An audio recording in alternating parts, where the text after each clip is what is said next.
La Guerra de Yom Kippur, un conflicto que cambió el Medio Oriente y paralizó el mundo. Antecedentes históricos. La Guerra de Yom Kippur, librada del 6 al 25 de octubre de 1973, fue un conflicto trascendental en la historia del Medio Oriente.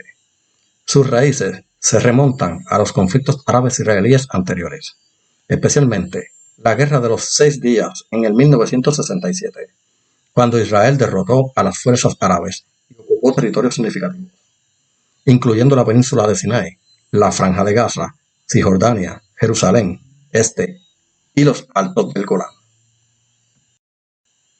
Preparativos y sorpresas. Durante los años siguientes, Egipto y Siria, humillados por la derrota de 1967, comenzaron a planear una guerra para recuperar sus territorios perdidos. El presidente egipcio Anwar Sadat y el presidente sirio Hafez al-Assad se aliaron en un esfuerzo coordinado para lanzar un ataque de sorpresa contra Israel. Operación Badr.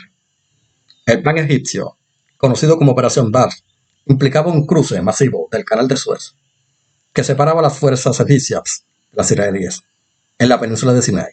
Simultáneamente, Siria planeaba un ataque en los Altos de Golán.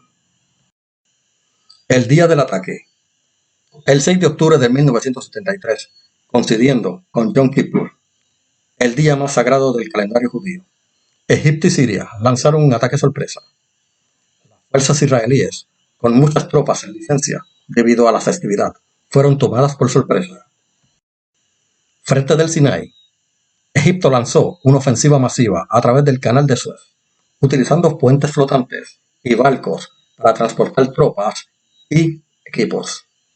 Los egipcios, armados con misiles antitanque y sistemas de defensa aérea, lograron avances significativos, superando a las defensas israelíes y estableciendo cabezas de puente en la orilla oriental del canal. Frente de los Altos de Golán. En el norte, las fuerzas sirias lanzaron un ataque en los Altos de Golán, inicialmente logrando avances importantes y empujando a las defensas israelíes hacia atrás. Reacción y contraofensiva israelí. Tras la sorpresa inicial, Israel movilizó rápidamente a sus fuerzas de reserva y comenzó a organizar una contraofensiva. La situación era crítica, con las fuerzas israelíes luchando en dos frentes. Contraataque en el Sinai. Después de varios días de intensos combates, las fuerzas israelíes, lideradas por el general Ariel Sharon, lograron detener el avance egipcio. Sharon condujo una audaz maniobra al cruzar el Canal de Suez hacia el oeste, cortando las líneas de suministro egipcias y rodeando el tercer ejército egipcio.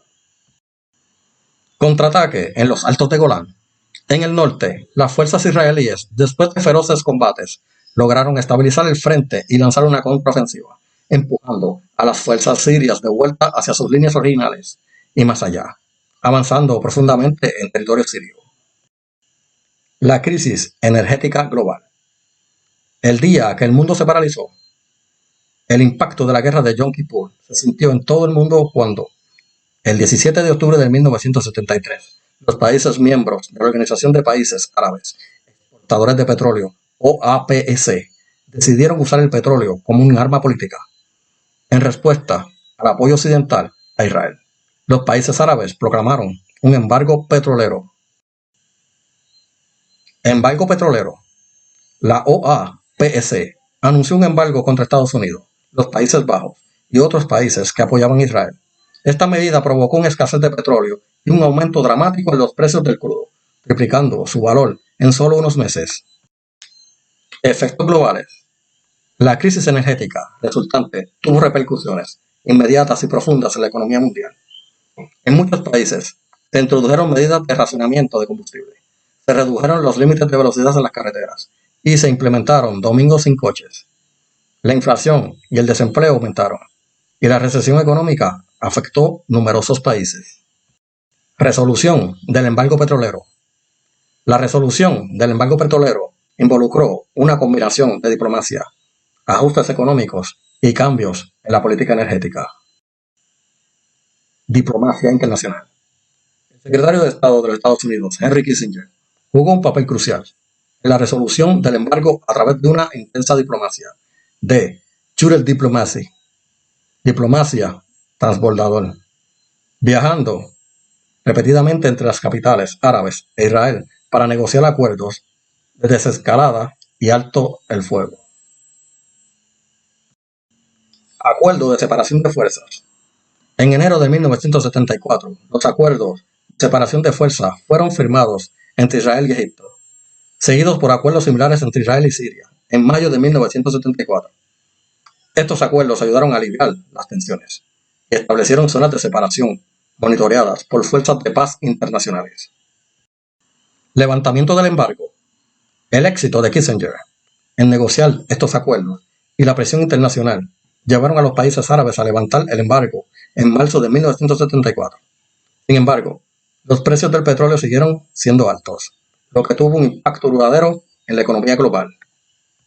Consecuencias políticas y económicas. La crisis del petróleo de 1973 puso de manifiesto la dependencia mundial del petróleo y vulnerabilidad de las economías occidentales a las interrupciones en el suministro de energía. Además, las consecuencias económicas inmediatas.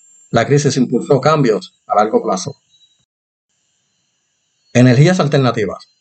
Se aceleró la búsqueda de fuentes de energías alternativas y la inversión en energías renovables. Países como Estados Unidos y Japón comenzaron a desarrollar políticas para reducir la dependencia del petróleo extranjero. Eficiencia energética. Las naciones afectadas adoptaron medidas para mejorar la eficiencia energética, promoviendo el ahorro de energía y desarrollando tecnologías más eficientes. Reconfiguración geopolítica. La crisis también alteró el equilibrio geopolítico, fortaleciendo la influencia de los países productores de petróleo. Las relaciones internacionales se ajustaron en función de la nueva realidad energética. Cese de hostilidades y acuerdos posteriores. La guerra finalmente llegó a su fin el 25 de octubre de 1973, tras la intervención diplomática de Estados Unidos y la Unión Soviética, que llevaron las partes a aceptar un alto al fuego, patrocinado por la ONU. Conferencia de Paz de Ginebra, 1973. Posteriormente, se celebró la Conferencia de Paz de Ginebra, que sentó las bases para futuras negociaciones de paz. Aunque no se lograron acuerdos inmediatos, la guerra de Yom Kippur abrió el camino para los acuerdos de paz de Camp David entre Egipto e Israel en 1978, donde Egipto se convirtió en el primer país árabe en reconocer oficialmente a Israel. La guerra de Yom Kippur y la crisis energética de 1973 fueron momentos decisivos que cambiaron la dinámica del Medio Oriente y dejaron un legado duradero en la política y en la economía mundial. La guerra no solo redefinió las fronteras y las relaciones entre poder en la región, sino que también tuvo un impacto profundo y duradero en el orden económico global. Suscríbete a mi canal de YouTube Amante Historia, dale like y comparte. Gracias.